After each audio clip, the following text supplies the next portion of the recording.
One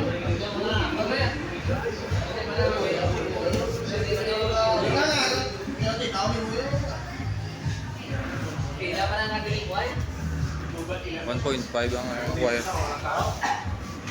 Sir, power on. Oo. Pag power on mo, automatic na siya mabili ka dito. Yes, swing na. Saan nga, Gabriel? Ito nga iba? Go, open na siguro yun.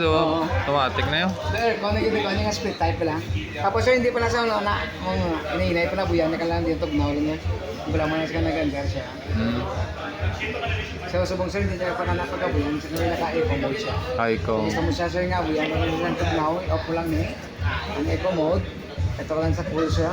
Pag full mo, pwede mo siya sir nga auto speed ni, hinay lang abuyan na mo. Pwede mo siya sir paan niya ni Blanc. Pwede mo adjust. Paano? So low. Halo ka Hinay pa lang. gano'n. Baboy na. Saan? Yes. Medyo good. Pwede siya gawa. Nagpagpaano na siya. Press ko lang lang. Ay. Ako sir, amo ni sang imong temperature. Dira. So pwede mo na siya ma-adjust kung di naka-cool siya. Tang mo sa sir sa 16 para matyaga mo dito sa bungang iyan. Ang lamig ano? Pinakalamig na 16. 16 degree. Para sir. Dire ka goyan na. Hindi matyaga kasi nga naglagtik. Pinabatian ka na naglagtik sana. Oo. Inuto itong iyang refrigerant. So buyan niya na kanina sa buong santog na. Tugnaw na napabasa yun. Hindi na kailangan i-warm up ka pa nito.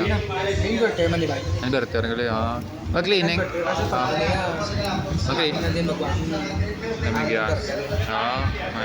Tapos sir, matakas ka sir sa filter niya. Nakakasun mo na niyo. Dire lang muna niyo. Nakakasun mo na niyo. Plastic lang. Plastic lang. Duwa lang diyo. Buwan na lang. Dire magkakas. Filter. At ang may rin. Pangkaso. Rami. Mula ni paon mo din. Ah. Sir, mapano ka lang tayo sir? Mapano sir, diyo kay ma'am.